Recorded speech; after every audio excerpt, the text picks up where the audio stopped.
Bonjour à toutes, bonjour à tous, bienvenue sur TV Vendée en ce mardi 23 septembre, déjà mardi, dans votre matinale. J'espère que vous allez bien ce matin. Bon appétit à vous si vous prenez votre petit déjeuner. Je vous le rappelle souvent et je continuerai, c'est le repas le plus important pour être en pleine forme et bien démarrer sa journée. Bon courage à celles et ceux qui s'apprêtent à prendre le chemin du travail ou bien des cours. Nous avons reçu sur ce plateau il y a quelques instants, dans l'invité de la matinale, Antoine Préault, qui organise la prochaine édition des Virades de l'Espoir. Ce sera dimanche prochain à Saint-Georges-de-Pontadou. Une interview que vous retrouvez désormais sur tvvendée.fr. On commence tout de suite par faire un point sur votre météo pour aujourd'hui, avec des nuages sur l'ensemble de la Vendée dès ce matin. Ils sont un peu plus présents dans les terres. Il fait bien frais en Vendée aujourd'hui, avec 6 petits degrés minimum dans les terres, 8 sur le littoral. Dans l'après-midi, le ciel va se charger en nuages. Il ne devrait pas y avoir de pluie, si ce n'est quelques averses éventuelles dans le sud-est vendéen. Au niveau des températures, comptez 14 degrés dans les terres, 17 degrés sur le littoral. On va d'ailleurs aller faire un petit tour, Julien, je crois qu'on est à La Roche-sur-Yon ce matin, si je ne dis pas de bêtises, si on peut, voilà, pour voir cette image en direct de la place Napoléon qui s'éveille. On le voit effectivement que le ciel est un petit peu gris au-dessus La Roche-sur-Yon. Donc pour l'instant, ce matin, on aura l'occasion de refaire un point météo complet tout à l'heure. On regarde maintenant ensemble les horaires des marées pour aujourd'hui. On commence avec les marées du côté de la Tranche-sur-Mer. La première basse mer était cette nuit à minuit 27, la prochaine à midi 37, pleine mer à 6h08 et 18h17, coefficient 91-90. En ce qui concerne donc le passage du Gois, basse mer à minuit 35 et midi 44, pleine mer à 5h47 et 18h01, coefficient identique 91-90. Et je vous rappelle que la traversée du passage du Gois peut se faire jusqu'à 1h30 avant et après la marée basse. Le soleil, lui, ce matin s'est levé à 7h54 pour être précis. Il se couchera ce soir à 20h et nous fêtons aujourd'hui les constants. Bonne fête donc à tous, et il est temps déjà de faire un point sur l'actualité du jour. Voici le journal.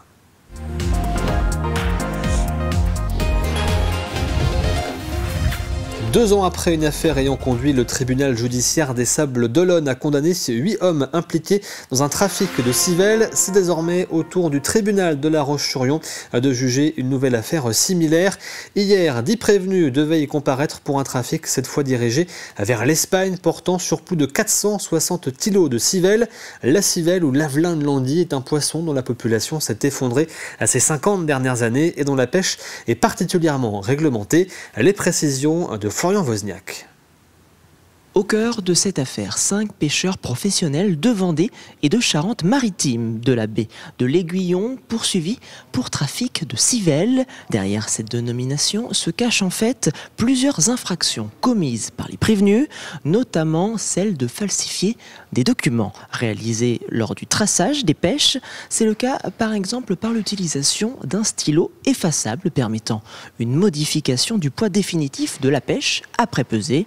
Une pratique illégale que reconnaissent les pêcheurs, mais qu'ils estiment cependant nécessaire pour rendre un meilleur compte du poids final de leur pêche après stockage de leur vivier. Certains pêcheurs, on va dire, font le nécessaire pour vraiment vendre leur quota. Donc complètement, il y a certains pêcheurs qui n'arrivent pas à vendre leur quota, ça a été le cas du mien d'ailleurs, ce qui montre d'ailleurs qu'il n'est pas dans l'illégalité, mais c'est vrai que cette pratique existe. À mon sens, elle n'est pas condamnable, ou en tout cas elle n'est pas pénalement répréhensible. Ce qui est répréhensible, c'est de vendre au-delà de son quota ou de vendre dans des conditions qui ne sont pas prévues dans les arrêtés et dans les dispositions légales. Ces pêcheurs professionnels, seuls autorisés à pêcher la civelle, mais contraints de respecter un quota par saison, ont également utilisé la technique dite de la virgule, qui consiste à minorer la quantité de civelle pêchée afin d'être sûr d'atteindre leur quota, mais aussi de revendre la différence de manière illégale. Une pratique qui a permis de rapporter entre 2023 et 2025 plusieurs dizaines de milliers d'euros à certains pêcheurs. Le kilo de civelle pouvant être vendu jusqu'à 300 € en Espagne. Dans ces dossiers, 466 kilos de civelle ont été retenus, soit plus d'1 million d'individus. Un désastre pour les associations et fédérations qui luttent pour la préservation de cette espèce. que ce soit la fédération de Vendée, où je parle aussi pour la fédération du 17, et la fédération nationale, on est de toute façon pour un moratoire sur cette espèce, c'est-à-dire pour interdire la pêche purement et simplement de cette espèce à tout stade, qu'on soit pêcheur amateur, professionnel, et puis surtout pour les braconniers, quoi. Donc nous, arrêtons de pêcher cette espèce, c'est ça le maître mot. C'est finalement après plus de 8 heures d'audience ce lundi en fin de journée que le ministère public a prononcé ses réquisitions. 3 000 € d'amende pour certains coprévenus, jusqu'à 100 000 € pour l'un des pêcheurs, 12 mois de sursis simple et jusqu'à 1 an d'emprisonnement ferme pour l'un des prévenus. Alors ces peines seront-elles prononcées par le tribunal judiciaire de La Roche-sur-Yon? Réponse le 15 décembre prochain à 13h45. Et 17 parties civiles étaient représentées lors de l'audience et ont formulé plusieurs demandes au titre des préjudices matériels, moraux et écologiques, avec une somme totale demandée de plusieurs millions d'euros, des intérêts civils qui devraient également être discutés en décembre prochain. Voici maintenant une belle initiative placée sous le signe de la solidarité. Vendredi dernier, l'entreprise vendéenne de nettoyage Honnête s'est mobilisée aux côtés d'Habitat et Humanisme Vendée dans le but de nouer un partenariat. Une journée un peu particulière puisque salariés et bénévoles ont uni leurs forces pour un grand nettoyage solidaire sur le site de la Misanière à Saint-Gilles-Croix-de-Vie, un lieu chargé de sens imaginé il y a plus de 20 ans par Alice Bossy, bénévole et propriétaire, avec un rêve, celui de créer un village où l'on vit ensemble autrement. La journée de solidarité, c'est tout simplement la Fondation Honnête qui nous a contactés en nous proposant tout simplement que leurs salariés, quels qu'ils soient dans leur poste, que ce soit des personnes qui nettoient ou tout simplement des administratifs, viennent faire un bon coup de ménage et on en avait besoin. On a choisi la Misanière parce que c'est un îlot de plusieurs pavillons. Et en plus avec un espace communautaire, donc ça nous permettait effectivement de donner suffisamment de travail à 6 personnes de chez Honnête. En 2001, j'ai eu un rêve de construire un village pour un mieux vivre ensemble, avec des espaces privatifs, des petites cours devant qui sont toutes exposées plein sud, et surtout des espaces communs, avec une salle commune ici, qui était pour tous les locataires, une cuisine, une lingerie, un jardin partagé, et à des loyers abordables. C'est une première en France et c'est en Vendée que ça se passe. L'usine Corallium vient tout juste d'être inaugurée sur le Vendéopole de Saint-Jean-de-Beugnies. Un site industriel innovant né du partenariat entre 2 groupes familiaux vendéens. Le groupe Liebo, spécialiste de la menuiserie aluminium, et le groupe Finéral, expert en laquage et extrusion. L'usine a lancé son premier coulé d'aluminium bas carbone en juin dernier. Un projet ambitieux labellisé France 2030 qui représente un investissement de 42 millions d'euros pour 10 000 m² d'installation et une capacité de production de 26 000 tonnes par an. Reportage de Cyril Guillet. C'est une première en France, une fonderie d'aluminium bas carbone qui intègre le traitement des déchets dans sa production. Ce projet est né de l'association de 2 groupes vendéens, le groupe Liebo et le groupe Finéral.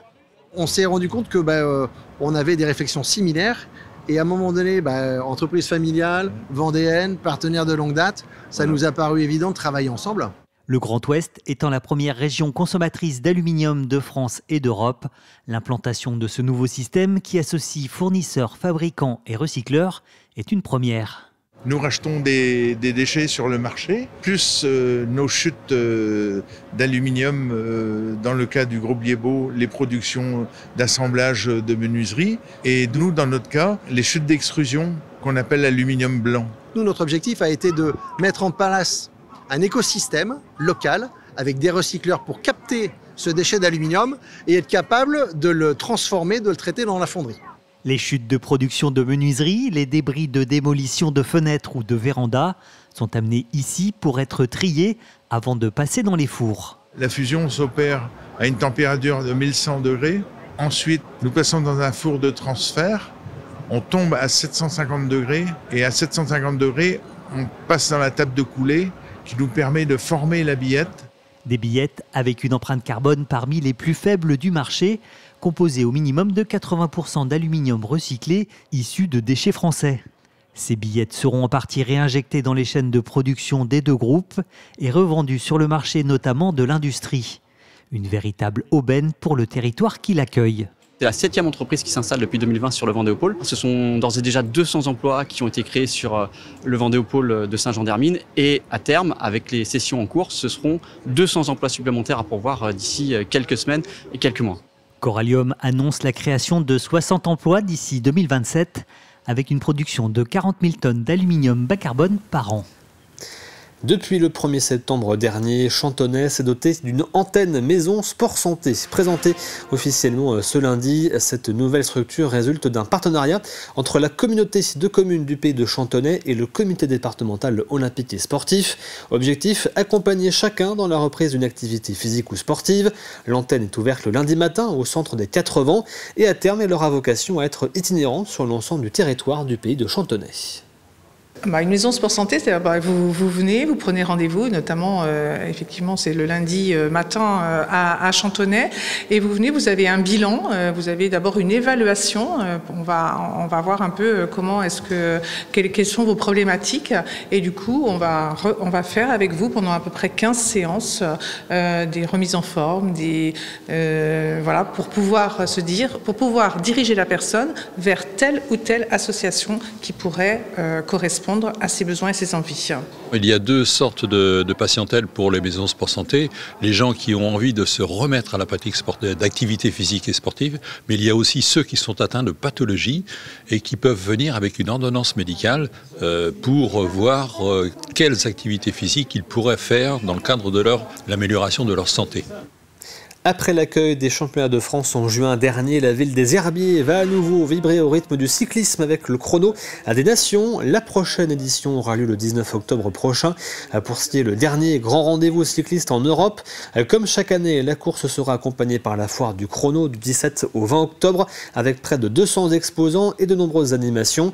Côté coureurs, quelques noms ont été dévoilés hier matin. On retrouvera notamment au départ Maëva Stiban, la jeune Française qui a remporté 2 étapes du Tour de France Femmes cet été, ou encore le Vendéen Émilien Janière.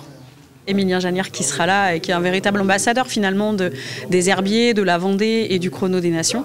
Donc il sera là cette année au départ sur le vélo, et puis c'est vrai que la belle histoire elle vient des frères Hayter avec notamment le Léo qui était parmi les meilleurs de sa génération, qui avait mis un terme à sa carrière suite à une dépression l'année dernière, et puis il a lancé un appel sur les réseaux sociaux en disant je veux reprendre le vélo mais il me faut absolument un club pour pouvoir courir le chrono des nations. Il avait cité d'entrée de jeu sans même au début prendre contact avec nous, le fait de vouloir courir et de revenir sur notre course.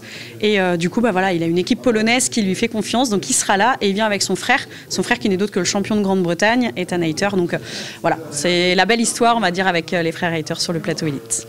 C'est une nouvelle édition du chrono qui s'annonce, une très belle édition dans le prolongement des championnats de France de cyclisme qui ont été évidemment le point d'orgue de l'année ici aux Herbiers en Vendée. Mais bien sûr le chrono, c'est la raison d'être, c'est la légitimité qui a fait qu'on a pu avoir les championnats de France de cyclisme ici. Et donc dans le prolongement, on continue avec cette 44e édition.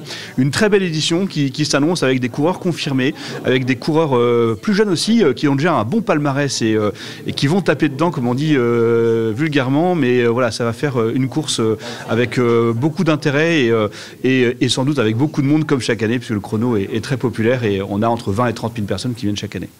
On termine avec un mot de cet événement, sur cet événement familial à ne pas louper demain.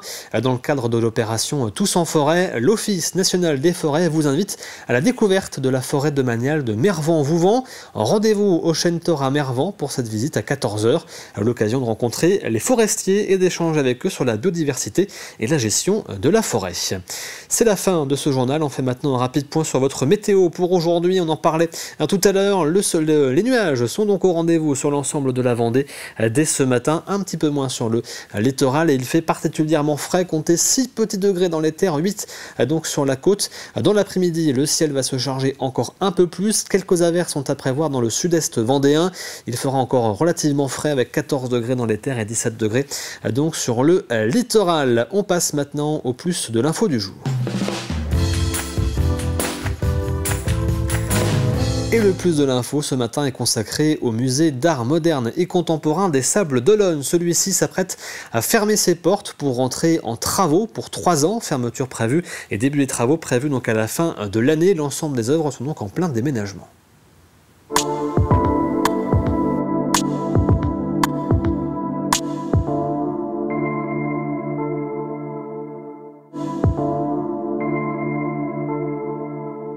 aujourd'hui, les choses avancent bien puisque les appels d'offres sont en cours. Nous multiplions les visites des entreprises et on a la certitude maintenant que les travaux vont pouvoir commencer à la fin de l'année.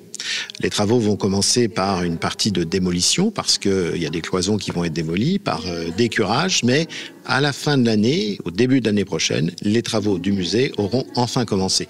Je dis enfin parce que porter un projet comme celui-là, c'est un projet de très longue haleine. Mais le travail n'est pas qu'un travail qui concerne les bâtiments. Il y a tout un travail qui est fait à côté et qu'il fallait faire. C'est le travail qui concerne le transfert des œuvres. Et le transfert des œuvres, puisqu'on ne va pas laisser les œuvres dans nos musées, on va le transférer dans un endroit, je vous dirai pas où, mais dans un endroit adapté. Et le transfert des œuvres, c'est aussi l'occasion pour nous de les dépoussiérer, de les nettoyer. C'est l'occasion surtout de les répertorier. Et nous avons aujourd'hui 12 135 œuvres au musée. Et d'ailleurs, à l'occasion de ce travail de recollement, on s'est aperçu que nous avions dans nos collections une œuvre que le ministère de la Culture avait déclarée perdue, mais qu'il nous avait confiée dans les années 60. Donc ce travail est un travail très important, qui va durer 3 ans, qui est un travail qui est absolument nécessaire dans un musée, et ça fait 60 ans que le musée existe. Eh bien, ce travail va nous permettre de repartir pour les 50 prochaines années. Durant la fermeture de musée, l'idée que nous avons eue, c'est devant ces difficultés, en ressortir une opportunité de faire des choses nouvelles, hors les murs, donc avec surtout le parcours secret qui va avoir lieu dans 6 lieux d'habitation des Sables d'Olonne. L'idée, c'est une idée à faire voyager les gens, rencontrer des lieux et des artistes avec leur démarche artistique. L'autre grosse deuxième proposition, le Parole d'artiste, avec un partenariat noué avec Côte Ouest et Madame Dubreuil, où nous allons, une commissaire d'exposition, à sélectionner 6 artistes en lien avec les collections du musée. L'idée, c'est de proposer un dialogue convivial avec un petit temps d'échange à la fin de la conférence. Et vous retrouvez l'ensemble des plus de l'info, bien sûr, sur tvvendée.fr. Comme tous les mardis, on parle maintenant de santé.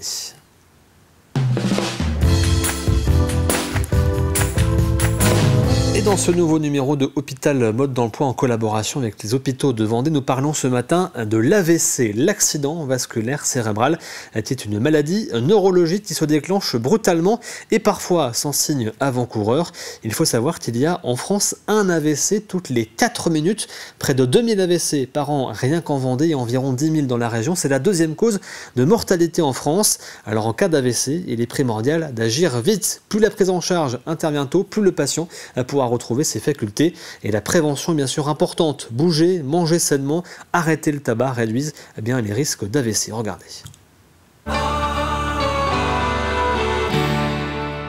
Alors un AVC, c'est un acronyme qui veut dire accident vasculaire cérébral.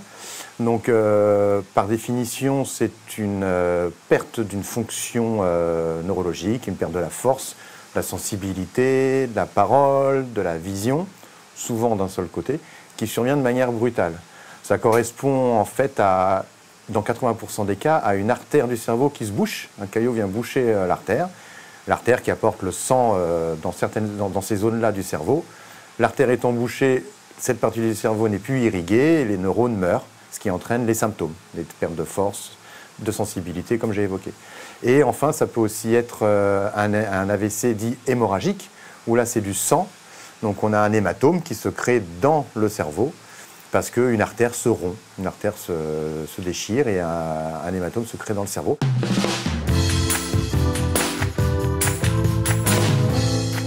La plupart du temps, il y a un symptôme qui, j'insiste sur le fait qu'il soit brutal.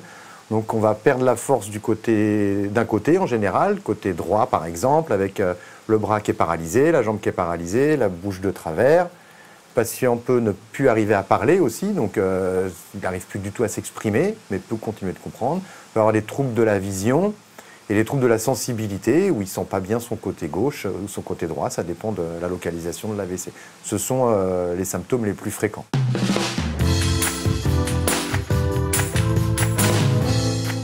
Le plus urgent est d'appeler les secours, donc d'appeler le 15 ou le 112 pour prévenir que nous faisons un déficit neurologique, un AVC, où je vois quelqu'un qui fait une paralysie brutale. Que dois-je faire? Et donc dans ces cas-là, le 15, le SAMU dépêche un vecteur sur place. Ça peut être les pompiers, le SAMU, une ambulance, en fonction de la disponibilité du vecteur, qui rapproche le patient en urgence d'un centre hospitalier pour pouvoir déterminer justement si c'est un AVC, si c'est du sang ou une artère qui est bouchée, parce que si c'est une artère qui est bouchée, on peut la déboucher si le patient est pris en charge dans des délais de à peu près 4h30. Enfin, 4h30 à 6h, ça dépend des cas.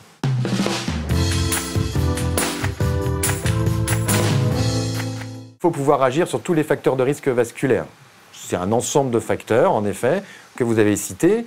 Il y en a qui sont modifiables, d'autres non modifiables. Par exemple, le sexe est un facteur non modifiable. Les hommes font plus d'AVC que les femmes, ça on ne peut pas le changer. Par contre, le surpoids, l'hypertension, le cholestérol, tout ça sont des facteurs sur lesquels, le diabète, tout ça ce sont des facteurs sur lesquels on peut agir en les dépistant, ce que l'on fait systématiquement lors de l'hospitalisation, et ensuite en les traitant si on les trouve. Et après, tout ce qui va avec, c'est la sédentarité, le surpoids, le syndrome de l'apnée du sommeil aussi, un facteur de risque. La migraine est un facteur de risque.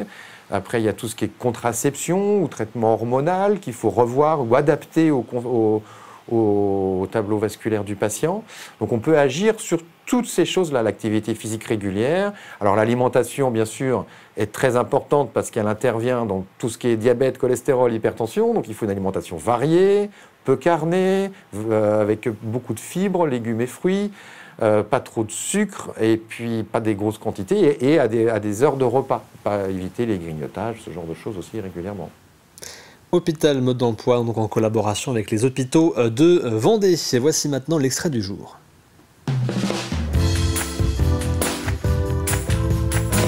Et l'extrait ce matin, c'est votre magazine culturel Effervescence présenté par Catel. Elle vous emmène aujourd'hui à la rencontre de Philippe Reynaud, ancien mannequin devenu photographe et qui expose actuellement à l'usine Étoile à Fontenay-le-Comte. Alors c'est vrai que le grand public t'a connu surtout pour ton métier autrefois de mannequin. Hein. Tu as été mannequin pour des très grandes marques et notamment à New York pendant longtemps. Et puis alors justement, comment la photo est rentrée dans ta vie? À quel moment t'es passé de l'autre côté de l'objectif? Ça a été un long procédé, mais ça a été naturel. En fait, j'ai été mannequin pendant 25 ans. Mais au tout début, avant de me mettre à la photo pour moi, j'ai monté des studios de photo avec d'ailleurs le propriétaire d'ici, Pierre-Antoine Houry, qui s'occupe de l'usine Étoile. Et j'ai monté 3 studios de photo. Et petit à petit, le matériel était dans le studio. Je me suis entraîné et j'ai assisté des très grands photographes jusqu'au jour où je me suis lancé moi-même pour devenir photographe de mode et abandonner petit à petit ma carrière de mannequin parce qu'il fallait que je fasse un choix. Alors du coup, au début, photographe de mode, pas sur des créations pures de collection ou quoi, vraiment avec un client, une commande. Voilà. Donc j'ai fait par exemple 11 parfums, c'est des campagnes de pub, j'ai travaillé pour les mêmes marques que je travaillais en tant que mannequin, j'ai travaillé pour eux en tant que photographe. Et vous retrouvez donc ce numéro d'Effervescence aujourd'hui sur TV Vendée. Voici maintenant Café Cuisine.